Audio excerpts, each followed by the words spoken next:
right, welcome. My name is Leslie Johnson, and this panel, Third Culture Kid, is sponsored by the UNC Asheville Humanities Program. I want to take a minute to give special thanks to Kent Thompson, Evan, Jazzy, Alex Severa, and Rob Burrows for their work in making the lights and sound and the event happen as smoothly as it is. I want to reiterate the guidance to turn off your devices and put them away so that you can give your whole self and presence and attention to our speakers in the conversation today. This panel is part of the living curriculum of the humanities program. We study cultures across the globe and examine and reflect on our lived experience and all the ways our lived experience intersects with various diverse cultures and lives in our own lives and in the places we call home. In Humanities 124, we study ancient Asian, American, and Middle Eastern worldviews, knowing they continue to influence our ingrained ways of being and understanding.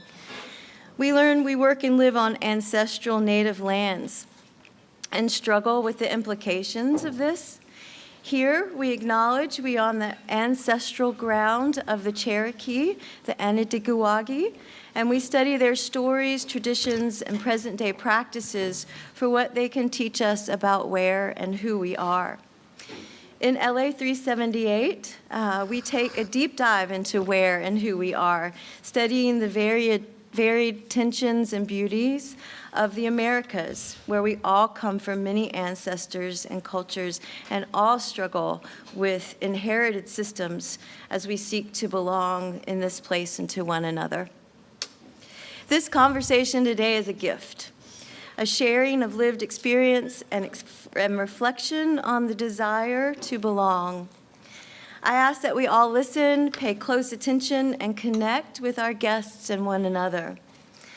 I've had the honor of knowing and working with Shenyu Huang for several years now as a fellow poet, artist, and educator and friend. And it's with deep gratitude that I hand it over to her and our panelists, Ramin and Anthony. Let's give them all a great, warm welcome.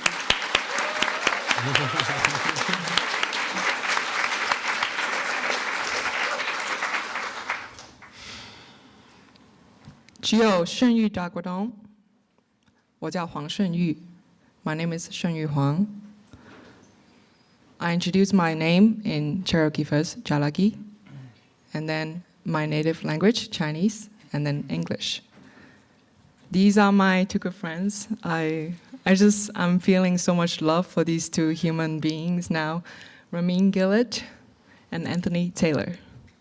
There's a reason why I picked these two. I handpicked these two people to do this panel with me, a panel I've been wanting to do as someone who is obsessed with culture, my own culture not only, but also other people's culture.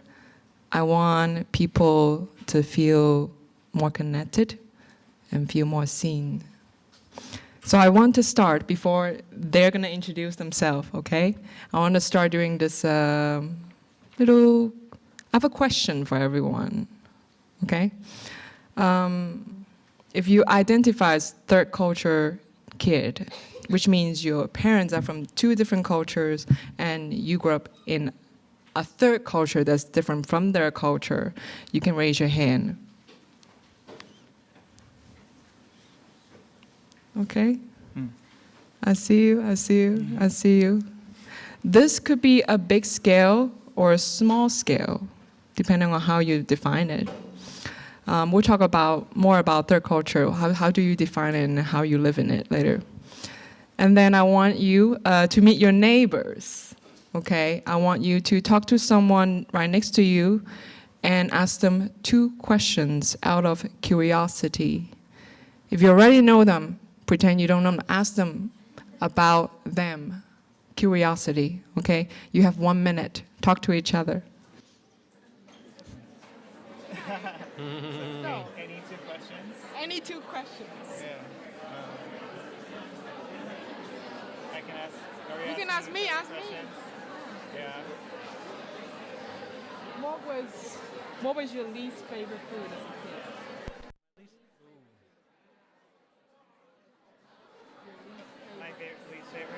favorite food as a kid? Are we going to talk about it? On No, the- no, no. I'm asking you. Mine? Well, they're doing it. I'm gonna do it. So specifically, elbow macaroni and cheese with peas, no cheese, nothing else, just those two things. The least And it favorite. was starting to go bad. And I was forced to eat it. Like that was traumatizing for years. So I didn't touch either one of those things. English peas or elbow macaroni, wouldn't touch them for like a decade. That's a hard question to answer because I like most things, but my mom's brown rice, like it was like super healthy, not very flavorful, like very cakey, very thick. You have to like cut it with a knife. Great. Very similar. Yeah. Very similar. The macaroni and the rice kind of same texture. My least favorite thing was bitter melon. Which one? Bitter melon. Oh, bitter melon. Yeah. Oh, Very papaya. bitter gourd. I Bitter didn't gourd. like papaya. Papaya. Yeah. Now I love papaya. I think it's Okay, it's time.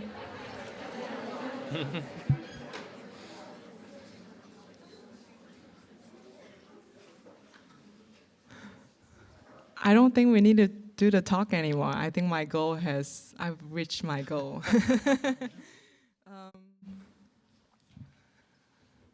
I'm glad you made a new friend today and got to know them a little bit. So I want to talk a little bit of myself, who I am, and then I want my friends to introduce themselves, and then we're going to chat. Oh, did you bring sparkling water with you? So my name is Shenyu Huang, or Huang Shenyu. In Chinese, we say our family name first. This has great meaning for me because when I say my name, Huang Shenyu, people know I'm from the Huang family. People know the history of my family and the history of China. And for me, my name does tell who I am and where I'm from. And living in Asheville, when I walk outside, I can share with you my experiences. People all of a sudden freeze when they see me. They have no idea what to make of me, especially when I have my braids and when I have my hat, because I have this image that make them think of Native Americans. So often people ask me, "Are you Native American?" Or, "Are you Japanese? Are you Korean? Are you this or that?" But rarely people ask me, "Where are you from?" I much prefer when people ask me, "Where am I from?" So I can tell them where I'm from instead of saying yes or no. And I grew up in southern China from a coastal city called Zhuhai. It was a fishing village before my parents moved there. My parents are from the same province, but they speak a different dialect to their family. Chinese New Year, Full Moon Festival, they also celebrate differently. And I grew up in this fast developing city that has international culture. We have a local culture. We also have people from all over China. Does anybody know how diverse we are in China? Does anybody, I'm gonna ask a question. How many minority groups we have in China? No? Yes? Isn't it, I'm gonna guess, 16? More. Yes? Less. Yes? 56 total groups, yes. I'll give you a prize after this, okay? He didn't Google it. Didn't Google it. Yes, so 56 groups, and I'm Han. Han is the majority, okay? Most of China is made of people like me. But then when I travel to Tibetan region, Yi region, Hani people in the mountains, I become the minority there. So you see there's a context where I am the majority and where I become the minority. And of course here I am perceived as minority or sometimes unwelcome because certain people's political opinion, because I'm Chinese, immediately I get people feeling nervous, feeling offended if I say something. So my identity is always connected with where I am. And growing up in my family with my parents speaking different dialects and I speak standard Cantonese, I also feel my parents are, how to say, I didn't like that about my parents because we don't speak the same way. I feel like I'm more advanced, I'm more fashionable than my parents. Yeah, so that's the culture I grew up in. I want Ramin, introduce yourself. All right. How's the volume? It's closer. Closer. All right. Okay, so my name is Ramin. Is that closer? All right. He speaks very softly and gently.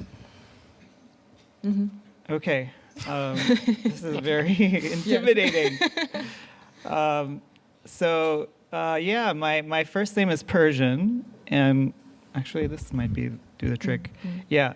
So my first name is Persian, and my last name is French that became transformed into English at some point in history. My dad's family is from Texas and eventually moved here to the Blue Ridge Mountains.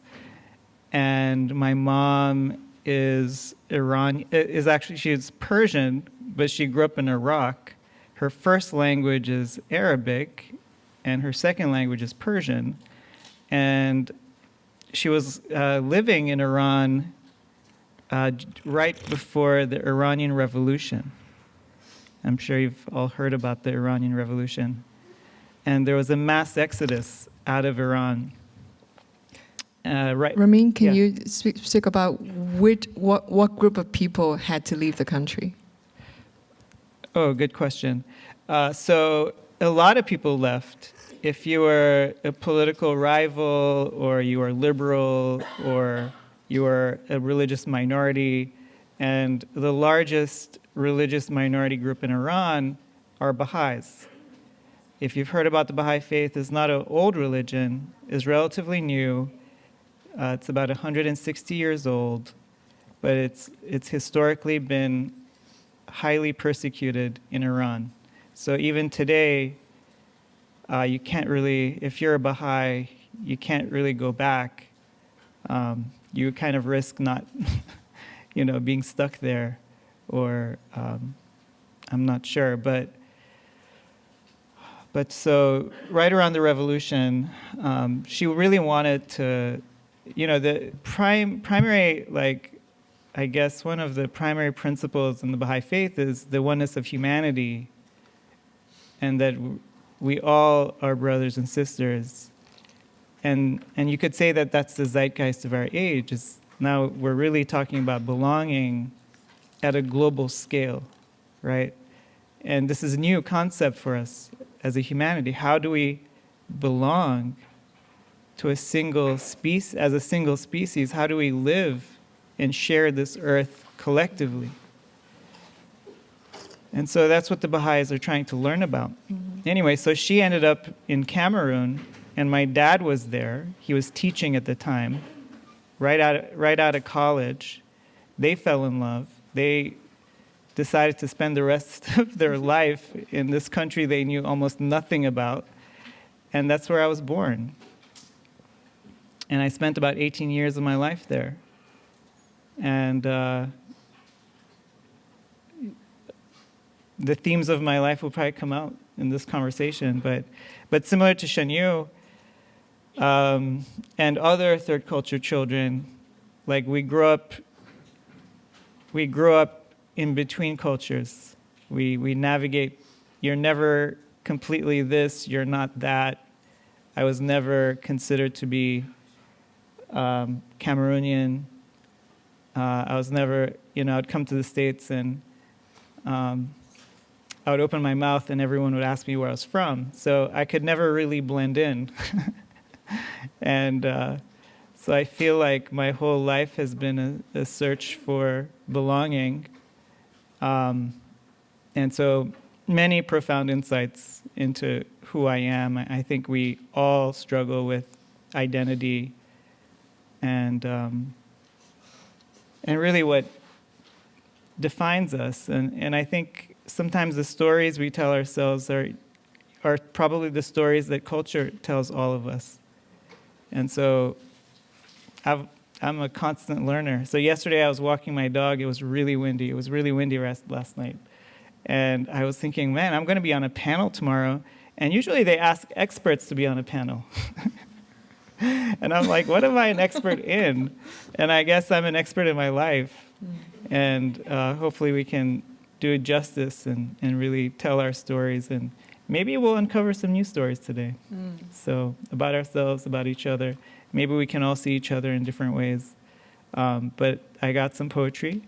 And I look forward to the conversation. Hey, you did most of the talking. Leave some for me. Thank you, Ramin. And I call this person Hapa, and he will tell you why. My name's Anthony Taylor. My middle name is K-L-E Aloha. I am half Hawaiian Chinese. In Hawaii, Hapa means half. And in Maori as well, in New Zealand, we use the same dialect, or similar dialect. More towards you. A little more? Okay, siblings. Like Good. karaoke, like how you do karaoke, you know. Yeah, and I'm kind of part of the Hawaiian diaspora that has left Hawaii because economically it's not feasible to live there anymore. My mom is born and raised on Oahu, lived there for 27 years of her life before she left. And then we ended up moving to Texas. My dad, he is of mixed Irish-Scottish descent, some British in there. And he pretty much grew up around the Texas area. So he was taking her home. And honestly, growing up, it felt like I didn't belong anywhere. It felt as if I was some type of cultural orphan. I didn't feel like I belonged with, the kids that listened to country music, that drove their big trucks. I didn't feel like I belonged to, the little nerdy kids. I was kind of ostracized from that group. I didn't feel like I belonged anywhere. And so for me, one thing that's I feel been important is all the reflections that I've had, because I've had a lot of time to reflect, about what it all means. What's the purpose of when you don't feel a part of something? You're constantly searching for some type of meaning. And it's taken me years to find out that I get to create the meaning. And that's what I found important about being on this panel. I thought that was lovely, and thank you for asking me to be on it. I have a question for Ramin and Anthony. When you were a kid, what did you think you were? Let's say when you were 10, do you ask the question, what am I, or who am I? But what am I, to be precise? Did you, for you, it's complex. You're living in Cameroon, and then dad is American, mom is Persian, and then you look like this. How did the your classmates perceive you? And how did that change how you perceive yourself?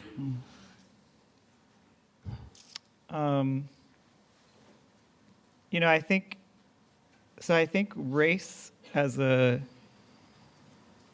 construct, as a way of seeing the world, emerges around the age, maybe depending on culture, emerges maybe around the age of 4 years old.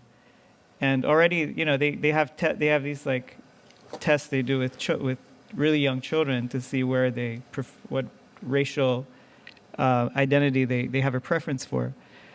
For me, I didn't really have a racial construct till I was around 6 years old. And race in Africa is not really the same as it is here, right? So that's a whole different subject. But I that comes up in my book. I remember. You're probably thinking about this moment because my mom has this memory. I have the memory maybe because she told it to me, but she said she found me, I'd come home from school, and I was looking at myself in the mirror, and I was a bit sad, and she asked me what's wrong. And I said I am different. And I think it was the first time that I had realized at that age that I am. You know, I was always the only white child in the class. I mean, not always. I had some friends, like there were some neighbors, other folks in town, but usually I was the minority. But I grew up, you know, my parents didn't really create any boundaries. You know, I played with all the kids. They came to the house. I went to their homes. So, you know, kids will all just people always feel, kids, I think in particular, feel like, I'm just one of the other kids. You don't really think about things until you begin to see certain patterns. And it's a great question, actually, because if you're African American, there is an age where you realize, I am different. I had sort of the reverse experience, but in a very different context. Same experience in a different context, being white. So, I don't know, does that... So, in front of the mirror, Yeah. what did you say? What did you tell your mom? You feel sad. You notice you're different. And then you ask a question, no? One day you ran home and you looked into the mirror. See, I know your book better than you. Clearly. What did I ask? Why am I? Why am I white? Mm-hmm. Good question. Yeah. Why am I white? Yeah, I really didn't want to be different, and I think most people don't want to be different, and there are reasons why we don't want to be different, but I feel America has an interesting opportunity, kind of unique in most of the world, because we're such a diverse country, but we're also so divided. So it's really nice to be in a space and see a bit more diversity than you usually find in Asheville. So, Thank you, Ramin. How about you, Hapa? For me, I felt like something else. I felt like something new or something. I mean, I have two brothers and a sister. So we're all Hapa, but you didn't see a lot of that around this little subdivision of Houston. How about back in Hawaii? How did people perceive you? Hawaii was definitely more. I was kind of seen as one, sort of, but I was like on the fringes, you know? I still didn't feel fully a part with the Hawaiians. Like when you go hang out with your Hawaiian cousins. Oh, with cousins, it's fine. Yeah. We're all sitting around. We just sit around and talk about food anyway. How about the white side? That was a little different. My grandmother, at a very young age, I could tell that she didn't approve of my father's choice in a wife. She didn't like that we were mixed blood. It was that was really interesting. And then locally, in the town where I grew up, there was, I've got kind of big lips. I hadn't grown into these things when I was a kid. And yeah, it was very obvious that I had some facial features that didn't really match the others around me. So yeah, I got called some names. There was a lot of racism there.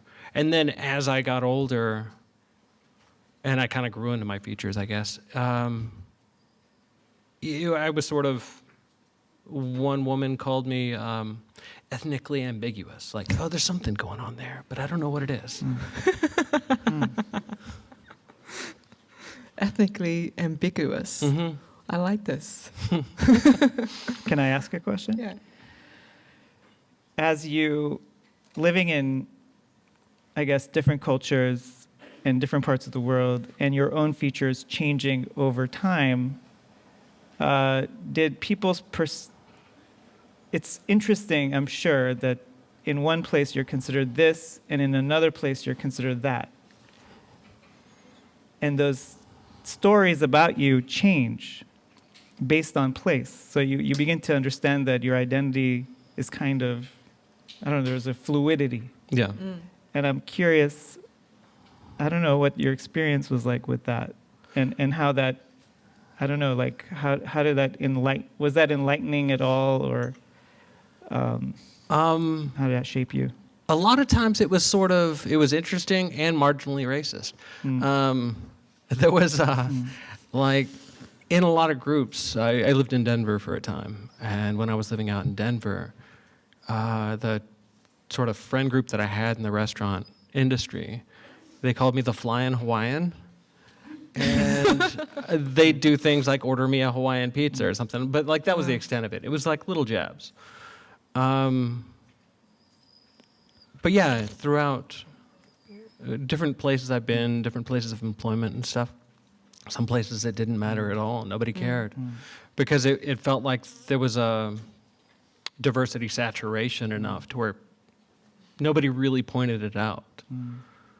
And then in other places, whenever it does seem very like Caucasian and everything else, and there's a distinct difference, then that's when it usually gets pointed out.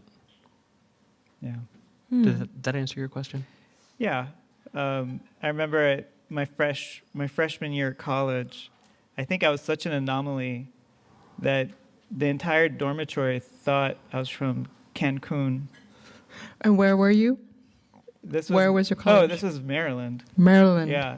University of Maryland. Because He left Cameroon in order to go to Maryland. Yeah. That was my freshman year. And that was where my dad went to college, so that's where I thought I applied to one college. So I was like, okay. So I got in, and here I am as a freshman. And I think coming from the tropics, my hair was so light and I was so tan, and I think people heard Cameroon and they were like, okay, that must be Cancun. So I was known. So it's like, so people create their own narratives based on what the stories they create for you. Yeah. So it seems like we hear a lot of voices about what other people think we are, but often they don't ask us what we think we are, correct? As we grow up. This happens even in my culture too. Yeah, sometimes we have transfer students in my class from northeastern China, and they speak with a really thick accent. It's like if you're from the south and you go to New York, people are like, "Where are you from?" Howdy, So they speak with a really thick accent, and we immediately would just like, this person is in the spotlight. They're still Chinese and we still look the same, but because you have an accent, you stand out from the whole class, and everyone will want to mock you. Same for me as a Cantonese. If I go to northern China, let's say I go to Beijing, everyone would be, if I go ask for direction, where are you from? You're not from around here. Just because my accent, they would be confused. Why are you here? So it seems like our unique story is also a universal story, right? You don't have to be a third culture kid to experience this kind of othering, right? I want to know. I want to ask another question to the crowd. You can close your eyes, and if you identify as that, you can raise your hand. I just want to do a little survey with my own interest, selfish interest. If you feel being other on a daily basis in any community that you live in, you can raise your hand. Thank you. Do you feel you belong here? And here could be anything.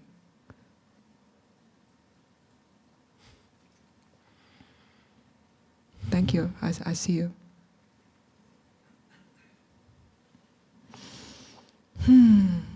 I am curious. As you know, we're in a midlife crisis, right? Wait a minute, did that just start? I'm Speak in my for yourself. 30s, and you in your 40s? In your Sorry, does that hurt? Wait, where are you? TMI. So- And we live in Asheville, North Carolina, a very special place. But I have to emphasize North Carolina and Asheville, inside North Carolina. Do you feel belong here? Because we actually made an action. Oh, I'm sorry. I'm asking them, but also you. Yeah, raise your hand if you belong to this town.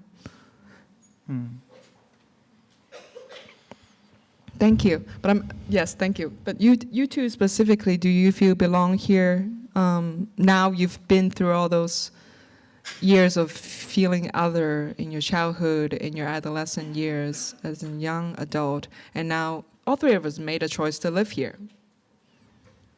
Do you feel belong? Should I go first?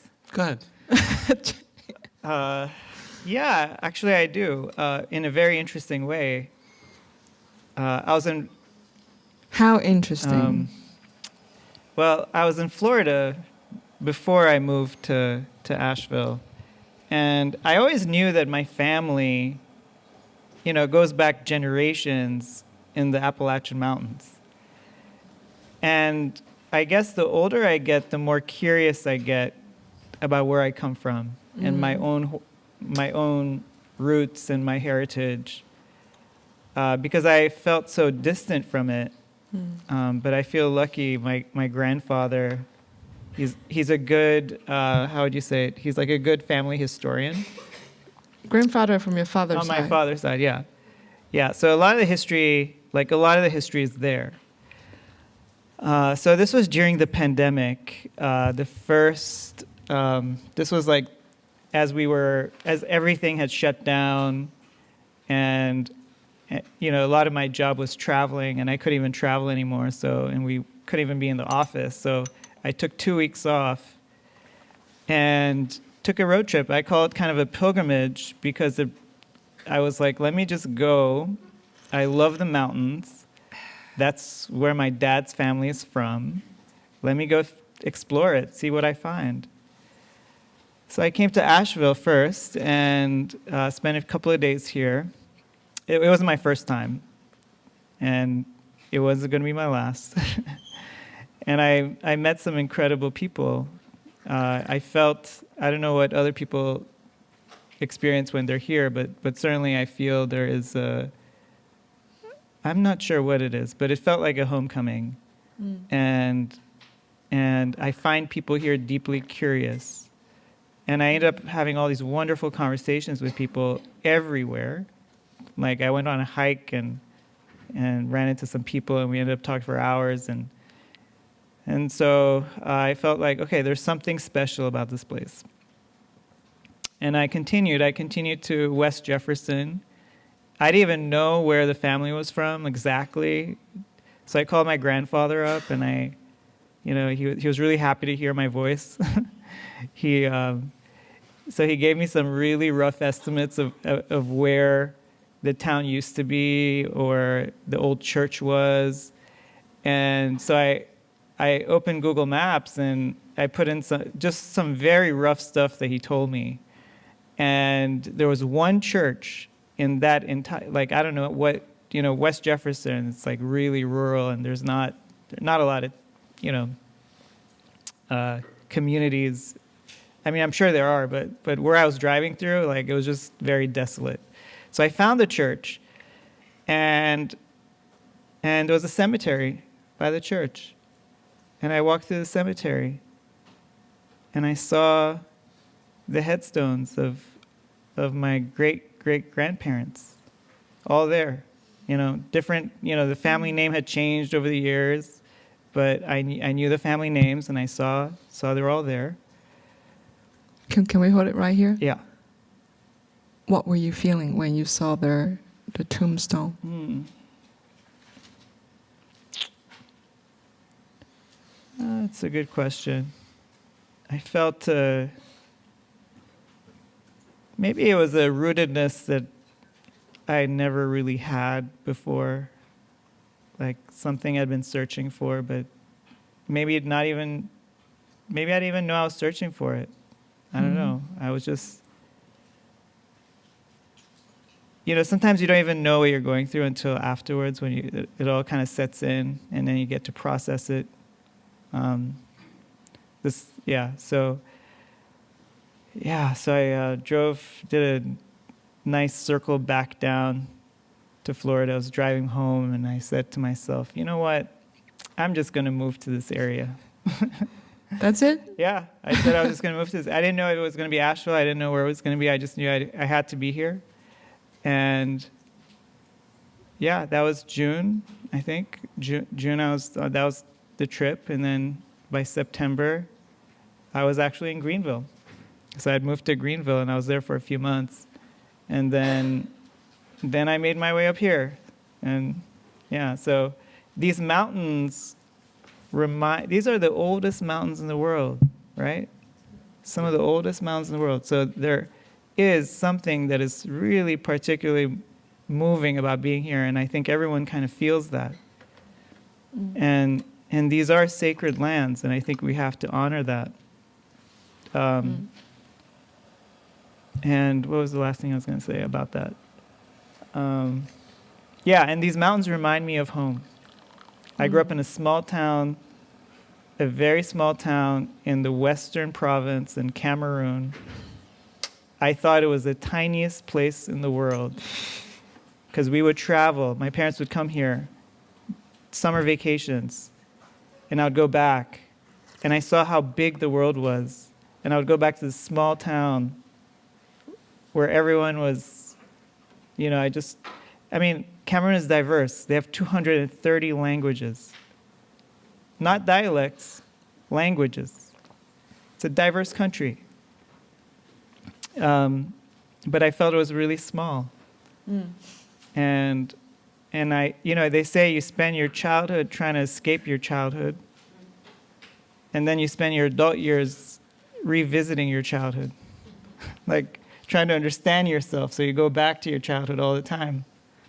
And maybe that's why I wrote that book. Would you like to read a piece, please? Please? Why don't you go, and I'll look for Yes. something.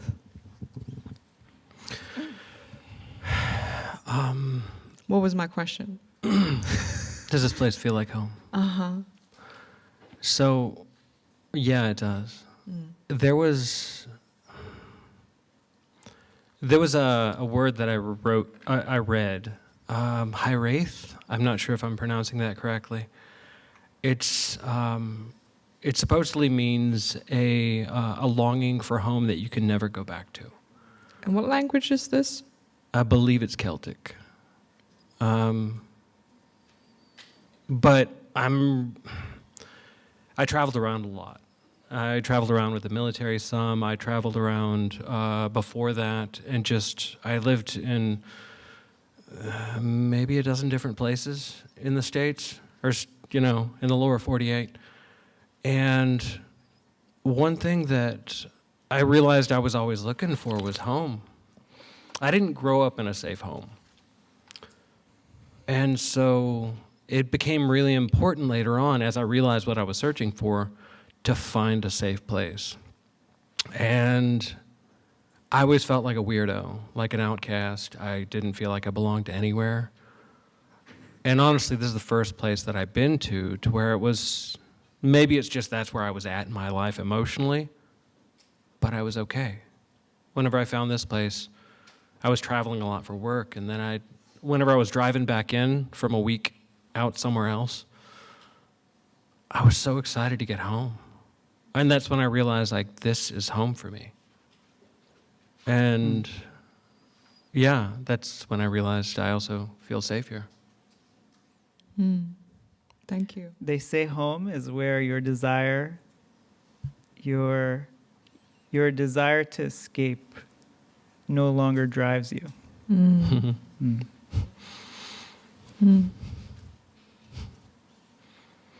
Okay.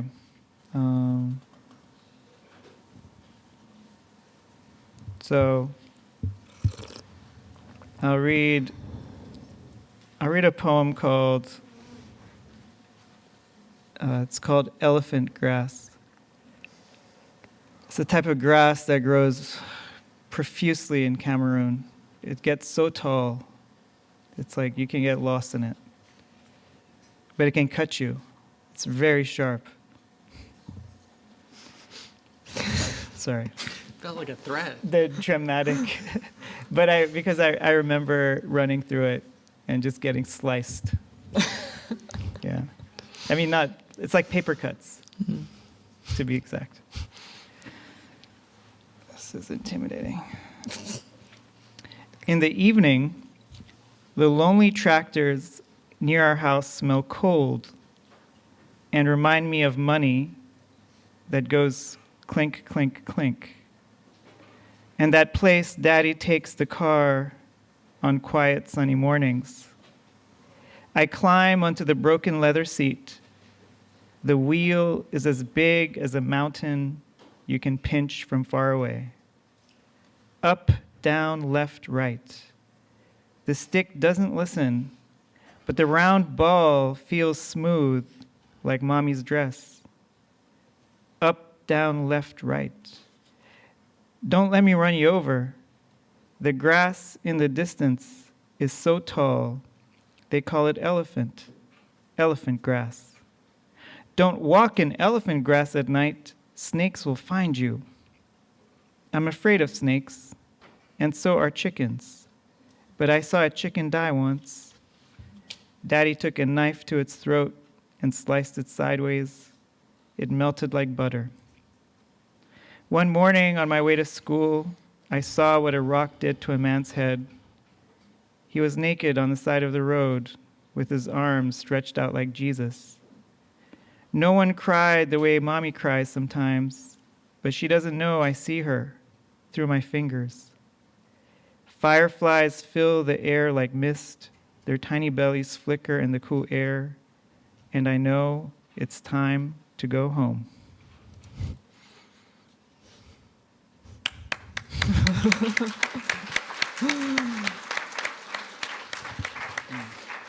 This is the 20th time I asked him to read this poem to me, and I'm there.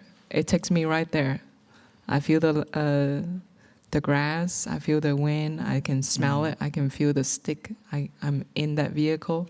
I can feel your mom's stress too. It's good to have a poet friend. Likewise. That inspired me. I also want to read a piece I wrote about home. How are we on time? Oh, good.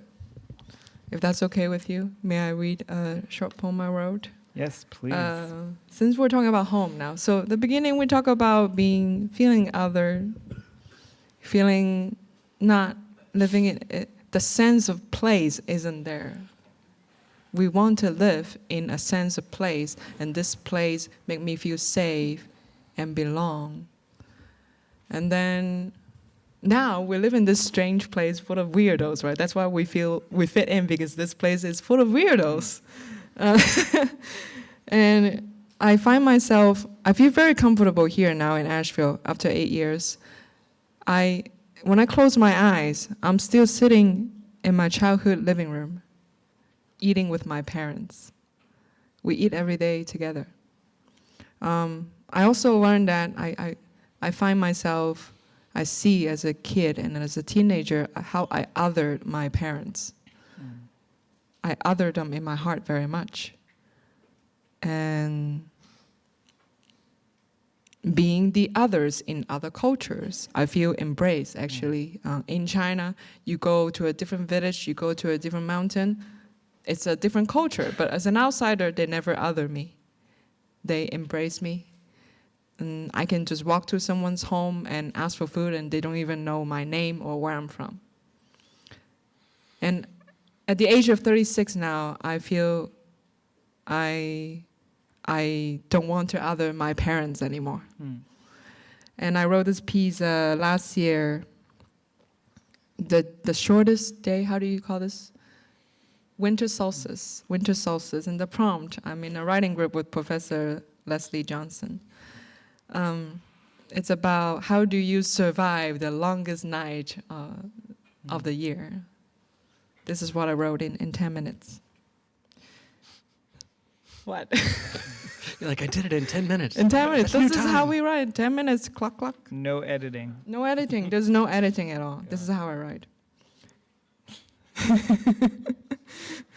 Editor. There's something about having a fire in the darkness. Traditionally, my father would prepare a hot pot that comes with many ingredients that you can throw in. The best part of hot pot is you can take your time to eat and you can taste a little bit of everything. You can serve others when their food is cooked. What's even better is the food stays hot in the middle of the table, just like a fireplace, in the middle of our living room, in the middle of our home, in the middle of a city, in the middle of the world, in the middle of the night, in the middle of my parents' love. Darkness isn't as scary as much as it was in my childhood. Maybe because I've seen enough fire or eaten enough hot pot.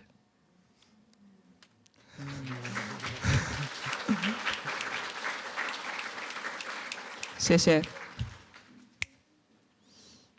Whew.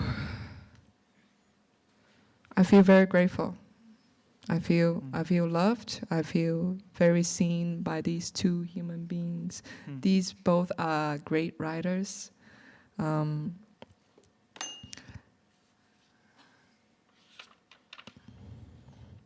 want to explore this subject about minority and majority, right? If we only look at Asheville, what am I? What are you? And what are you? If we only look at Asheville, or just your neighborhood, or just your classroom, how do people look at you as a percentage, as a number, as a color? And if we enlarge a little bit, look at Asheville, okay, not that bad, getting better, but still, anybody know the percentage of Asian population in Buncombe County? Does anybody know? 4%. So I am seen as 4%, or even smaller. And then when you look at North Carolina, even worse. But you look at USA, let's look at the whole USA. What are we? And where am I in this?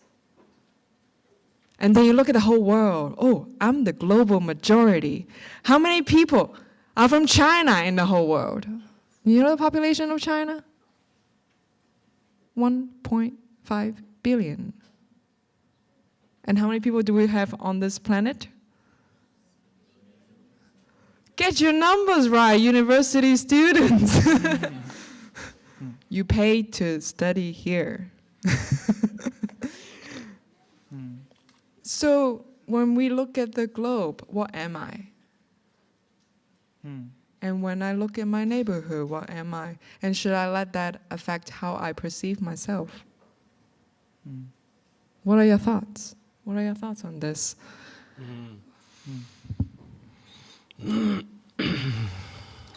I remember. Yeah. Oh, sorry. Sorry.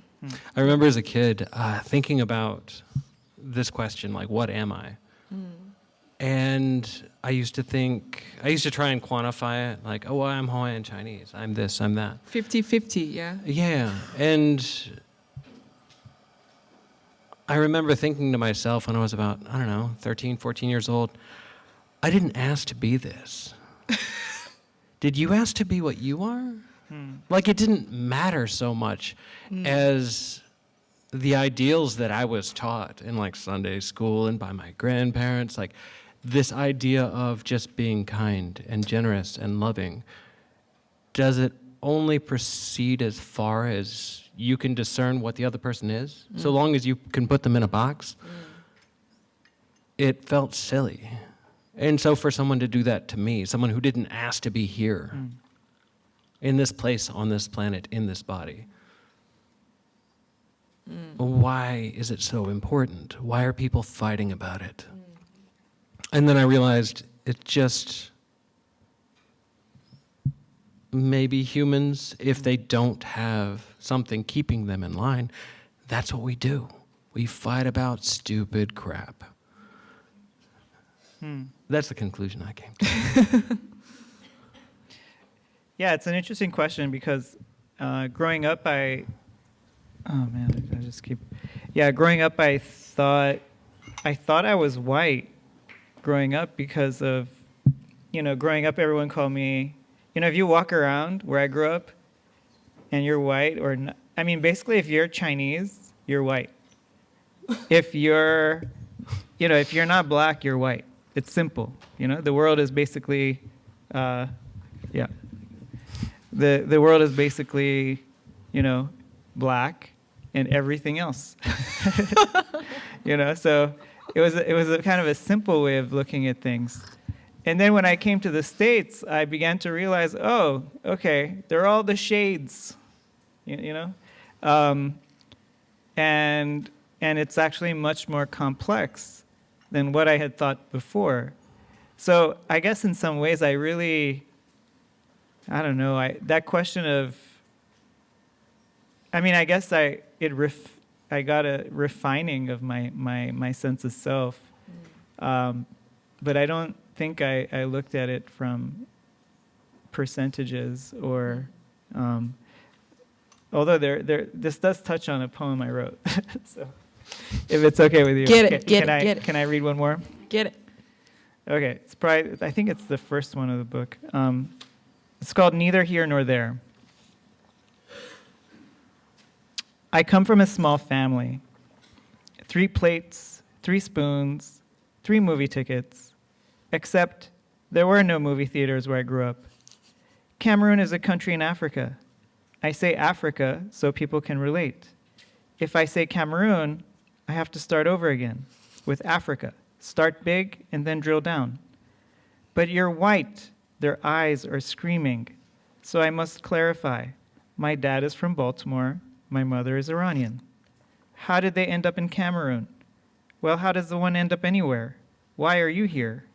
If only I grew up in Alabama.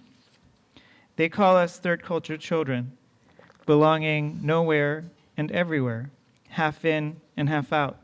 Don't ask us where we belong.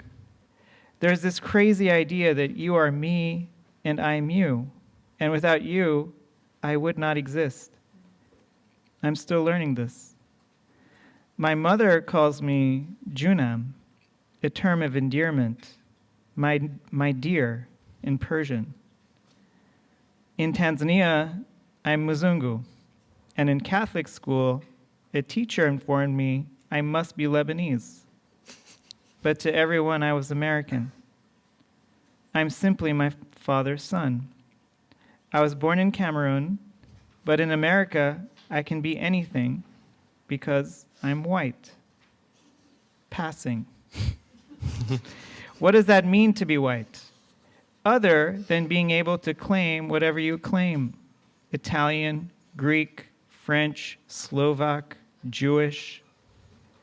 Well, I decided to be a white person for Halloween. And isn't that as absurd as it would be to be a Cherokee for Halloween? To be one thing can be quite boring, but I wish I could relate to that. To know I am this and you are that. I am my father's son, my mother's eyebrow. And when my mother's country invades my mother's, whose life shall I mourn? Mine or yours?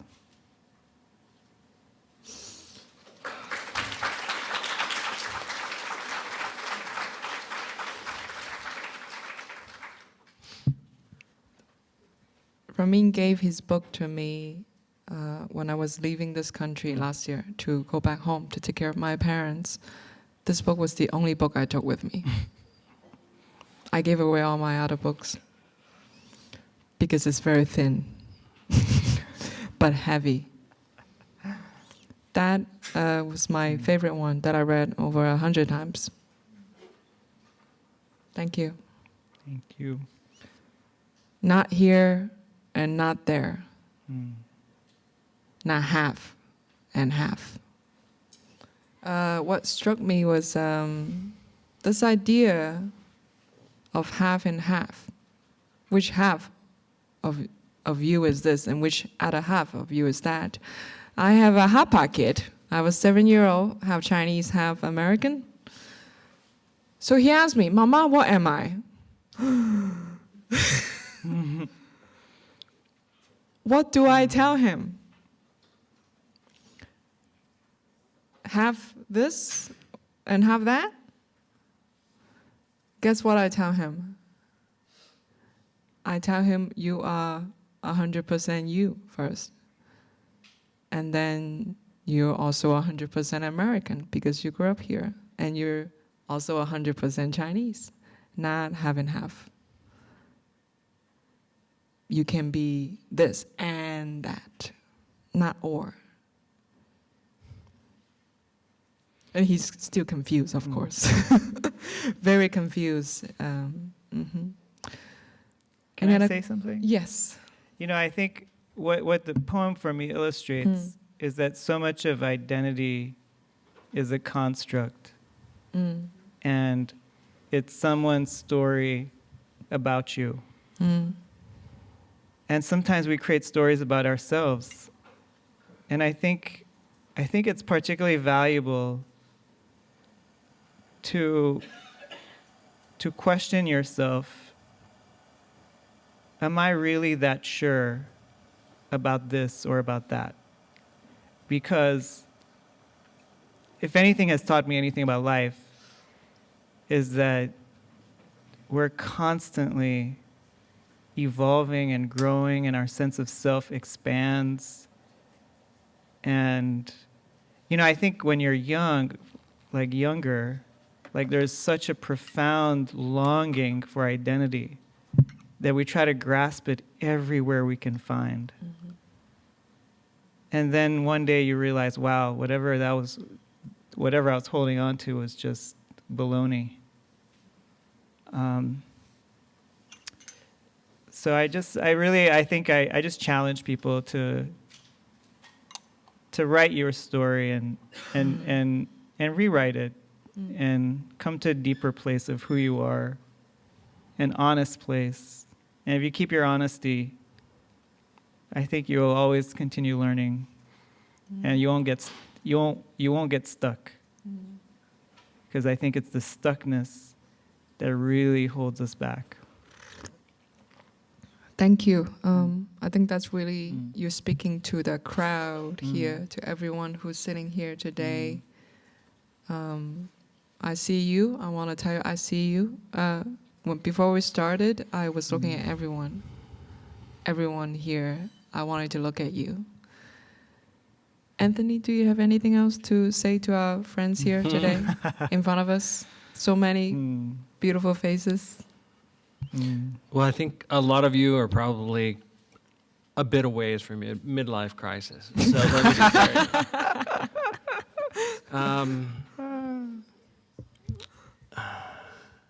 one thing that's helped me is in not holding on to the things that don't serve you. defining who you are can often limit who you think you are. Who you can grow into is limited by that belief. I say this because I've been a lot of different things in my life, and some of those things weren't exactly good. And now I'm realizing, like, I have a 17-year-old son, and I'm realizing now at this point in my life, I want to be the best example that I can, no matter what. And that's really the only thing we can do.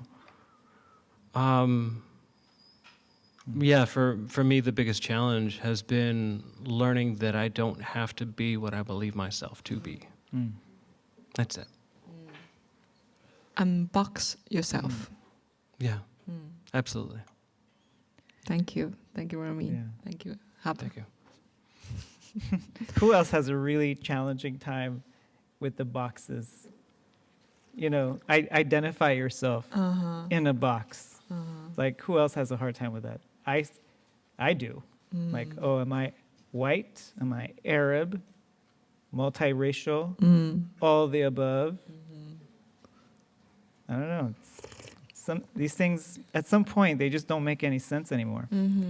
But I know why they capture them, and there's a need to capture that. And I think in the age that we live in, I'm just really happy that we have spaces like this, that there's funding for this, for these conversations.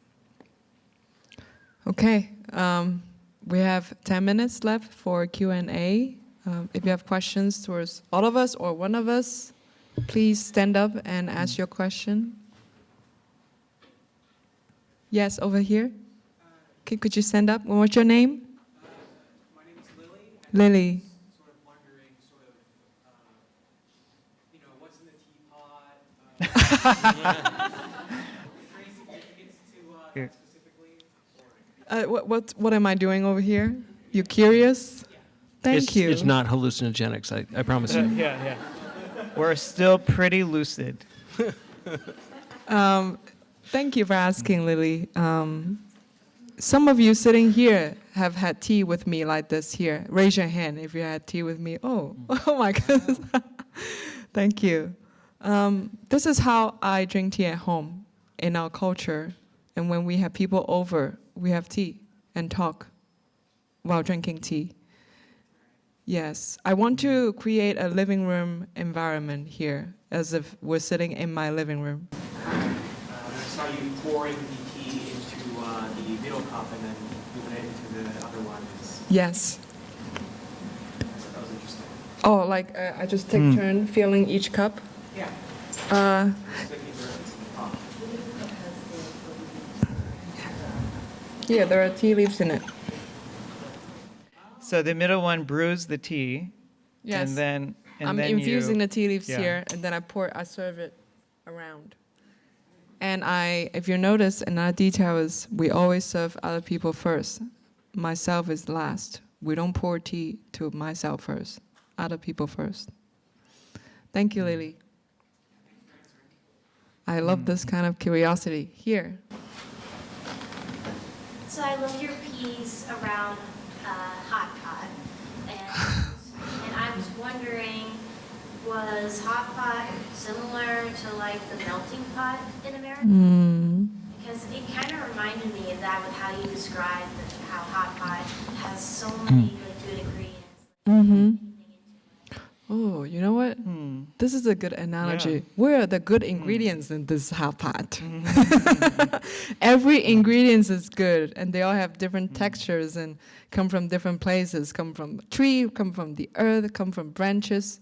We're just like the ingredients. It's more like the French the fondue, you know, the cheese hot pot. So to visualize it here, a pot of soup. And then you can throw in meat, vegetable, noodles, anything you want. And you sit for hours. You eat 20 minutes, go take a walk, come back, eat more, go take a walk, come back. You stand up, you walk around, you play games, you watch TV, you do karaoke in between. And then the whole evening, just like that. That's how we do community. Yes. Does that answer your question? Ask your teacher to invite me to your classroom. We'll do hot pot. When you do have hot pot, Both Your- of them experienced it 2 weeks ago. your life will from then on be before hot pot and after hot pot. I live in after hot pot. Thank you. Yeah. Here, yes. Alexandria. Yeah. On the subject of food, I was kind of curious. So, growing up in households from disparate cultures, growing up in different places, I know, like from sort of American experience, a lot of our first experiences with another culture is through food, going out to eat at a certain place. And I was kind of wondering, I guess, growing up in households like that, did y'all have any interesting relationships to food? Cooking, how you relate to other people's experiences with food, and I guess what's that kind of like? To all of us, or one? Well, we're talking to the right crowd because all three of us are great cooks. I'll let you answer. For me, there was always rice in the house. And I was pretty nose blind to the smells there. But whenever other friends would come over, they always said, your place smells like an Asian restaurant. Like, always. So, yeah, we always had rice going. And it was a big mix. But in blending with other people, that became more apparent how this isn't like standard fare. What did you eat? What did you eat? So my mom was the main cook, and she's as untraditional as it gets when it comes to food. So she just did her own thing. So a lot of it was really healthy. Brown rice that was like a cake. Like it was so thick, like, and unflavorful. and then she would also like make traditional Cameroonian dishes, but she did it in her own way, in her own like super healthy way, which is like now she's cooks with like so much oil. I don't even know what happened to her. She lost all of that healthiness. But we had Indian neighbors growing up, and I would always escape to their house to eat their food, and I thought that was the best food ever.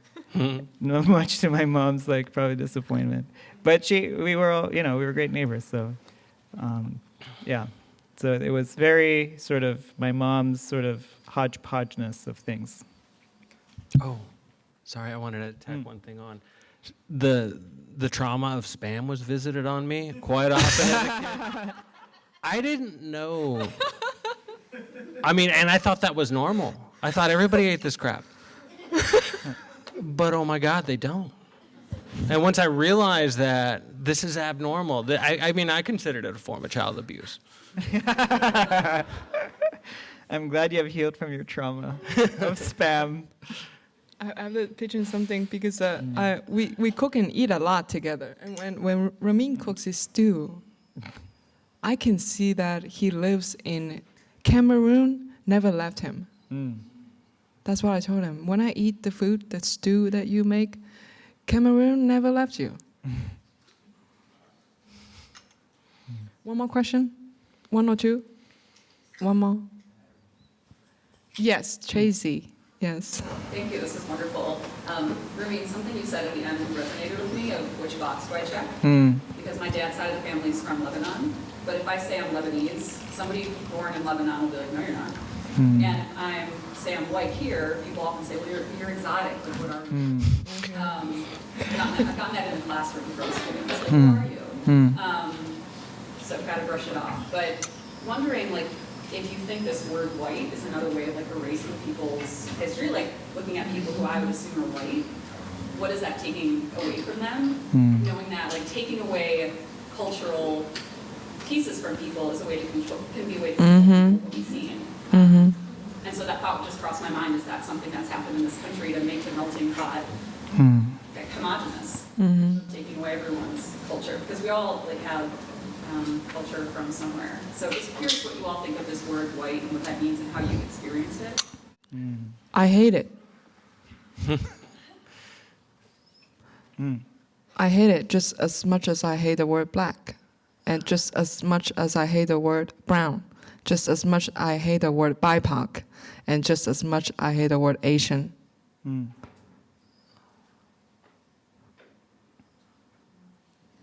When I look at you, I don't see that word. Coming from where I'm from, we don't say, hey, you're a Han, you're a Yi, you're a Tibetan. No, we just sit and eat together. Nobody mentioned, so you're Tibetan, da da da da da. So you're this, so you're that. No, we just sit and eat together. In fact, the word in Chinese that means unity, roof, one mouth, eating under the same roof. That's unity. Like, coming from my background, when I look at you, I don't see white or black or BIPOC or Asian. To me, it's the same. Yeah, it's a great question. It's hard to speak in generalizations because because someone will always disagree with you. Like if you're American and you're traveling in Asia or somewhere, like you're in China, for instance, and someone asks you, what's America like? Hard to answer that question. You can only speak for yourself. If you speak grandiosely about America, you'll get a lot of things wrong. If you're white, you can't really speak about the African American experience. So I see whiteness as a I think we were talking about the other day. I think it's a victim of capitalism. In a way, it's a construct that was created. America was where the Irish became white. They were not white in Europe, but they became white here because of blackness, because of slavery. They had to create clear lines, and so those lines were created. And now you see the effect of that today, all around us. And it's a construct. And until people realize that, we're still going to be fighting imaginary identity wars. Well said. Yeah, for me, I never understood why anybody was fighting in the first place. I never wanted to pick a side. So from my perspective, I never understood, I understand the perspectives of the people who feel slighted in this way, who feel like they've been disenfranchised for generations. I totally get that. I mean, as a Hawaiian, we can't afford to live where we were because we didn't believe in land ownership. And then some people came in that did and said, oh, yeah. This is all ours now, but you can buy it back from us if you can afford it. So, I mean, really, yeah, capitalism, colonialism, it feels like it's just an extension of this, I'm going to dominate you. What do you have to say about it? So, yeah. That's a very good question. Thank you. Thank you, everyone. 谢谢.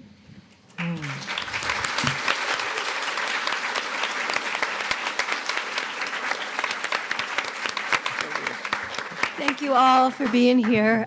Before we give our panelists, Ramin, Shenyu, and Anthony, one more round of applause, quick announcements. If you like these conversations, you have the opportunity to participate again. On March 26th, we'll have an African drum and dance performance as part of the humanities program offerings. And on April 2nd, there will be a panel again here on indigenous ways of being. So put those on your calendar and join us again. Our panelists will be around if there's some conversation that still needs to happen. Otherwise, thank you again to Ramin, Shenyu, and Anthony, and thank you all for your good presence and questions.